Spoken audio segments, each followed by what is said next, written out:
today we have a really special panel because the panel is about DeFi. We were supposed to have some dude called Santiago be the moderator of the panel, and we were supposed to be the people on the panel, but Santiago never showed up and we don't know who he is. So what's happening now is we're going to have the world's first decentralized panel. And the way it's going to work is there should be some mics coming out to the audience now. You guys are going to be able to ask any question you want about DeFi. Please keep it to DeFi. And we're going to start by asking you a few questions. So now all of us are on even footing. It's a decentralized system. Everyone is part of the panel now. So let's start with who here, for whom is this their first time at La BitConf? Raise your hands. Awesome. And who's been more than 3 times at La BitConf? Okay, excellent. That's 3 confirmations. Who's done the 6 confirmations for La BitConf and is here in the room? Awesome. Okay. Now, who here has ever used a exchange, a centralized exchange? And who's used a decentralized exchange? Okay, so we see that the number of people who have used a decentralized exchange or some kind of DeFi dApp is, roughly 80% of you have used the centralized exchange, maybe 25% of you have used DeFi exchanges. And today, I think we're going to try and answer the questions related to why you should be using DeFi and what you should be worried about. So with that, would you guys like to introduce yourselves? Yeah, I can start. Sure. Hello, everyone. My name is Benedetto Biondi. I am the CEO of Volks Finance, which is the largest DeFi app on Algorand. Our protocol offers lending, borrowing, swaps, leverage trading, and liquid staking. So we built this platform that wants to mirror the centralized exchange offering, but giving the trust of decentralization and still keeping the same user experience. I'm Pablo Ayoki. I am co-founder of Dam Capital. Our focus is a decentralized money market fund, so essentially constant, low-risk returns in a decentralized, non-custodial way. Hi everyone, May Michelson. I'm leading the global sales for GK8. GK8 is an Israeli cybersecurity company in the self-custody space. We develop a cold vault MPC, highest insurance in the market, 1 billion per client. Recently got acquired by Galaxy.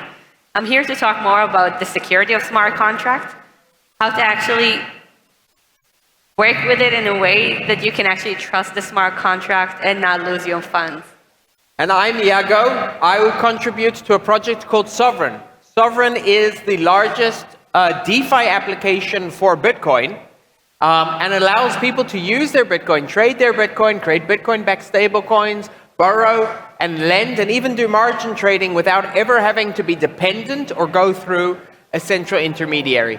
Now, because we've all been working in decentralized things for a while, hopefully we'll be okay with this decentralized panel, but for the rest of you, anyone who wants to ask a question, there's someone over there, and there's someone over there with a microphone. We'll try and take the questions, but before we do that, maybe to get us started, Mai, why don't you tell us about the risks of DeFi in terms of security and how they compare to centralized systems?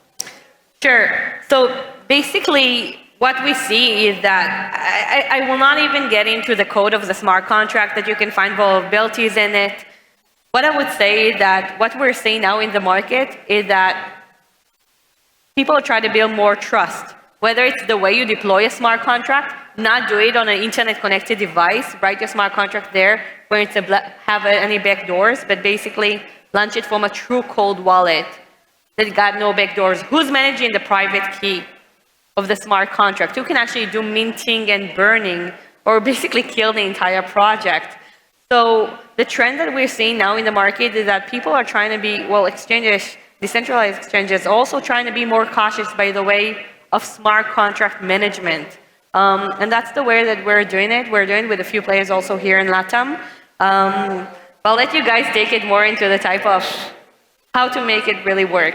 So for the people in the audience, do you have any thoughts for them of how they can decide whether or not the smart contract-based system that they're using is likely to be secure or not? That's a very tough question. Because you've got today thousands of smart contracts. Where do you actually invest? How do you know how they actually manage the risk and the security of it? I can only say that you can look into which clients are using us for custody. Then you know that their smart contract is protected by 1 billion worth of insurance. You know that they're doing minting and burning in the most secure way with a ethical ceremony of approval for any action. But other than that, it's really hard. There's many companies whose claim to audit a smart contract. I think it's really big fat lie because we're still seeing those hacks happen every day and vulnerabilities are discovering every day. So it's still a very tough market to build trust. Yeah. I think for the retail users, when approaching a new DeFi app, of course, it's very important to start to learn what you are using because actually DeFi is very different than centralized finance because you can actually learn where the yield is coming from. So if you don't understand where the yield is coming, just this is the first thing that I will say, drop it. But regarding the security, any DeFi app usually does audit if it's a reliable app. So you can read easily, and you don't need to be really a developer to read the report from the auditors. And there is one more thing that I like to see in dApps. Of course, we do it ourselves. That is bug bounties. So usually after an app is deploying on mainnet, you can have bug bounties on platform like Immunify.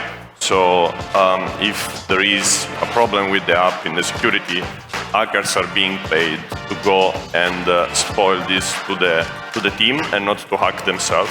So it is more reliable in that sense. So I believe that approaching DeFi is a very new financial system and it's new technologies, new infrastructure.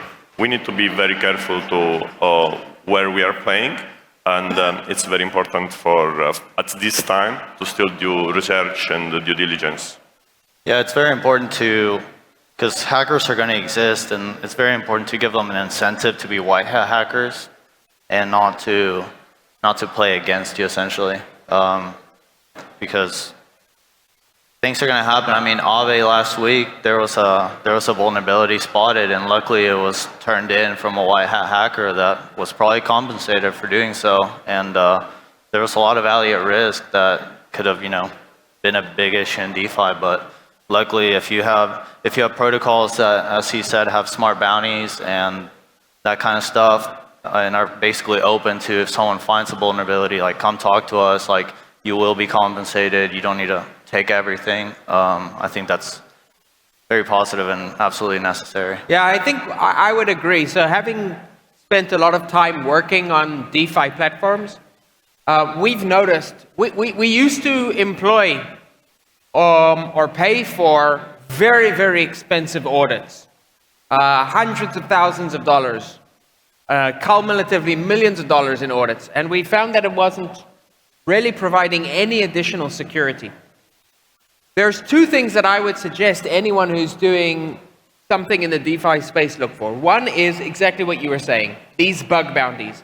If a protocol is willing to say to any developer in the world, here's our code, we will pay you millions of dollars to find errors or bugs in it, that means that the project likely has a high degree of interest in security, confidence in its code, and is also being looked at by a large number of people. And I think one of the big differences between centralized services and DeFi services is DeFi services try to protect themselves. Centralized services try to protect themselves by making it difficult for people from the outside to gain access. But decentralized systems, they can't have that luxury. And so instead of trying to do security by obscurity, they use sunlight, right? They shine a light on everything that they're doing, and they say to the world, attack us, come for me. And if systems can do that and stand up, they're likely to be much more secure, even than centralized services.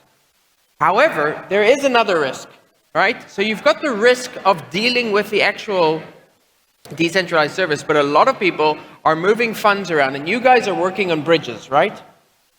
Mm-hmm. So maybe let's talk about the risks in bridges a bit. Yes. So in general, I think that the Web3 technologies are very innovative and we are growing very fast. So it is normal for me that in a new tech, there are going to be risks. And at the very beginning, when Bridge started, of course, since they have also many centralized parts very often, those were hacked and we have seen Bridge to lose hundreds of millions of dollars. Nevertheless, I think that the technology of bridging is getting better and better and is going over than what is just the transfer of assets from a chain to another. And now with the messaging layers like layer 0, Wormhole, CCIP, the bridging narrative is becoming a very powerful tool because, for example, this we are doing directly at Volksfinance. By scaling in EVM chains, we are using messaging layers because they allow you to avoid all the bridging part for the end users. So basically, the next version of Volksfinance is going to be a DeFi hub where you can connect with your wallet and interoperate with many chains, but without even knowing about that. And this is possible thanks to messaging layers, so bridging, right? And if we think about it, this is very important because DeFi right now is kind of difficult. Even the bridging part, I guess, is the most difficult and it takes time, minutes. So by evolving this, by abstracting the technology, the layer, the network that we are using in a DeFi app, we are creating a much friendly protocol. So users, they don't really need to know I'm operating on Ethereum, on Bitcoin, or Solana. I just use the app, I like it, I do the operation I want. Important is the funds are safe. Yeah, bridges are key in our kind of DeFi moving forward because if you look at traditional finance, a lot of times you're going to see problems with, international borders being an issue as far as moving funds or moving assets. And what DeFi was supposed to bring about is, okay, we're gonna erase these boundaries, but if we don't have reliable bridges, in a way, we're kind of creating these different jurisdictions, which are like Ethereum and Algorand and Bitcoin. All of a sudden, we're back to having the same problem in a lot of ways. Right.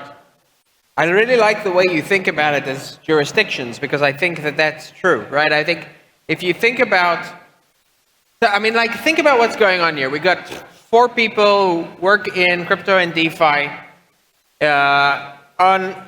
Everyone's representing their own project. Imagine we had Sam Bankman-Fried, Alex Majinsky, and Larry Fink sitting on panel here. They wouldn't spend the panel saying, all right, here guys are all the reasons you shouldn't trust us. Here's the way that we could lose your money. They don't spend their time trying to be open about the risks. And I think that's a very, very big difference in the DeFi approach. It's building for public goods. And so that's why I like that you said it's a jurisdiction. We're trying to build, instead of having someone else regulate us, we're trying to regulate ourselves and build a system, right? Where basically we're regulated by the users, by the people who are participating in the system. But don't you think regulation would help here in the sense that if they would make it legit, and they would say every smart contract needs to be audited by this and this regulated companies, or the way you manage it, or the way you manage the private key needs to be managed by this, it will actually bring more trust and less hacking events to all this industry? What do you guys think? I don't know. I think there's risk so far beyond just like the smart contract. Because maybe there's even like protocols that maybe they offer a financial asset that the smart contracts aren't really hackable, but the financial asset would just blow up in certain market conditions, and there's really no way of knowing. Also, there's a lot of smart contracts that maybe are audited, and maybe there's a vulnerability that was not seen in the auditing, but it also doesn't have enough TVL to where like a hacker would have really taken the time to comb through that. So I don't think just like requiring audits from very specific people would really fix any of that. it also centralizes everything in a It way. is. It's Because true. like It now, does. now you're giving like an asymmetric power to certain institutions, and we're back to having like trust, which was not the point. So What do you guys think? Who would be more likely to use a DeFi application if we had regulators regulating DeFi? Raise your hand if you would be more likely to use a DeFi application if it was regulated. It doesn't sound very appealing. Who would be, who would be interested or would be happier to make sure that DeFi is never regulated? Raise your hand. I think we got an answer to your question. People don't trust the regulator. True, it does not need to be the regulator, I agree.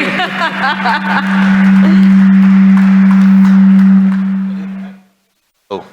I don't know who that was. Hello.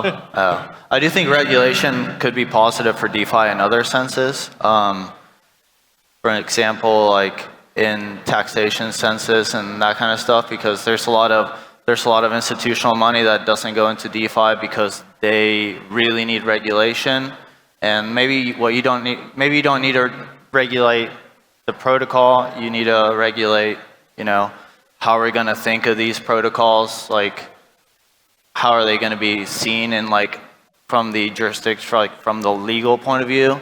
And funny enough, that would help with the security of DeFi, because if you do get this institutional money coming into DeFi, you're going to get a lot more security naturally, because, some major money manager is like JP Morgan's not just going to go in and throw in, $10 billion into something and not look at it very thoroughly.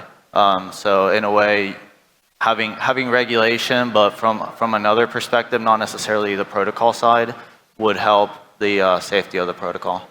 I think more than really regulating, what would be a boost towards the institutional adoption would be a bit of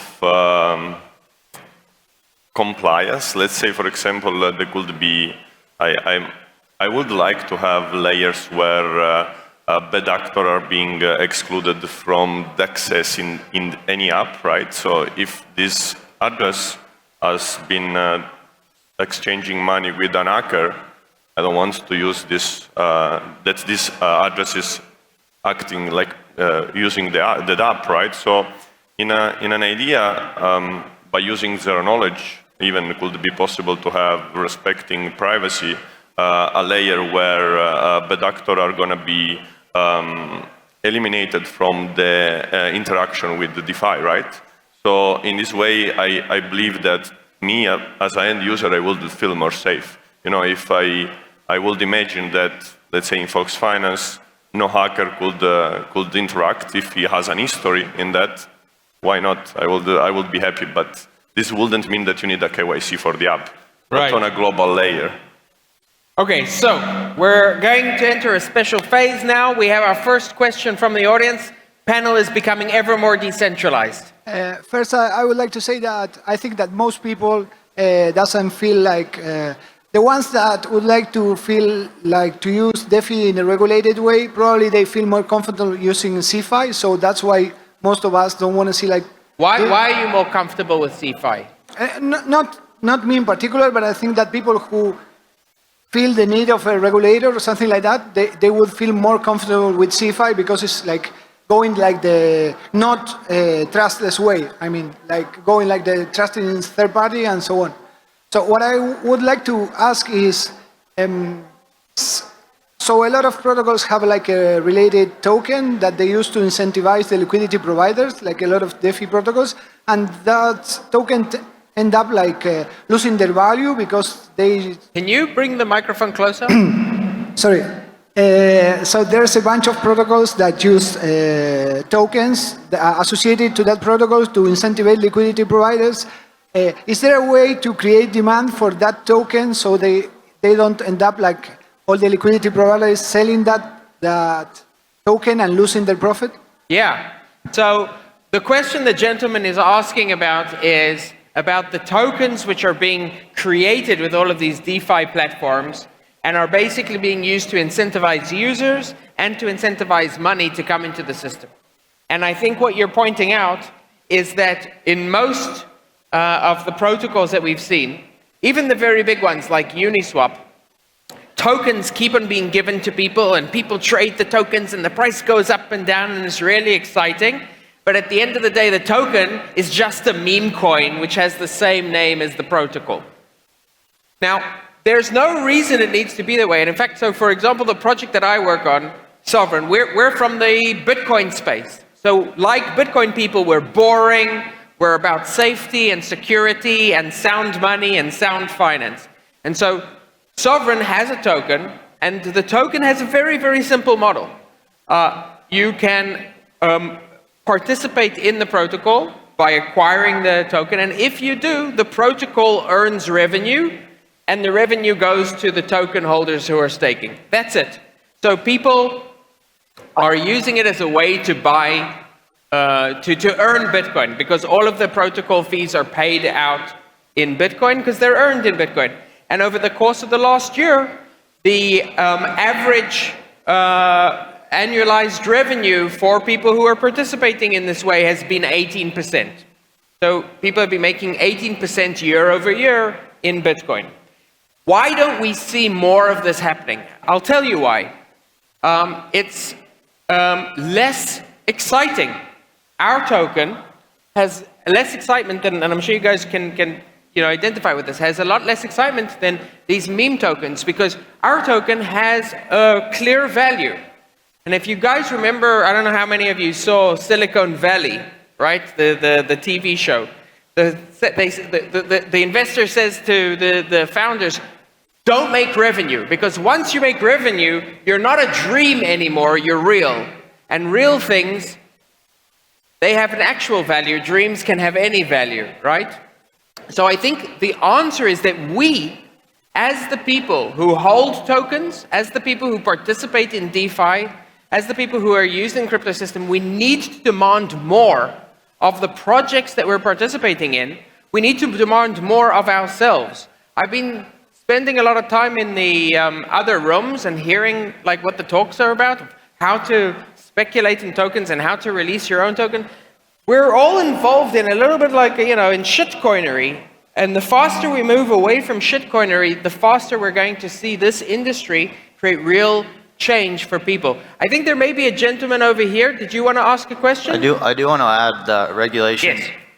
I do want to add that regulation is an issue when it comes to creating tokens like that, because a lot of protocols that do have code that is capable of giving cash flows back to their token holders are very concerned with being, especially if they're US-based protocols, are very concerned about being defined as a security. Yeah. And so what? essentially, well, I mean, you'd essentially be defining they're very concerned about being defined as a security and essentially not having made all the legal preparations to do so. But why would that matter? Oh, no, they just don't want legal trouble. I think you should totally be able to do that. I think that's the best way to go about it. But I do think that there's a lot of protocols that are scared of doing that because of legal issues, because of the jurisdiction that they're in. Yeah. There is risk, but of course that's not the only way that you can gonna give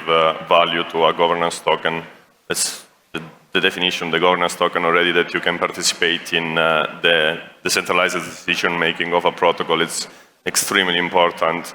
And then to add this, you can add a lot of utilities to a token in an AMM. More token you stake, less fees you may pay on a swap. There are different ways that you can keep the users to have more. So also it means that there will be more buyers, so the token will go in price, so the early adopter will have a gain if they sell later. But in general, this is a very wide discussion. But again, my point is that tokenomics is a very new field as well. And if we had a lot of scams related to these, and also a lot of risks regarding being considered as securities, it will evolve, and we will find right ways on how to use governance tokens and without risks also for the users.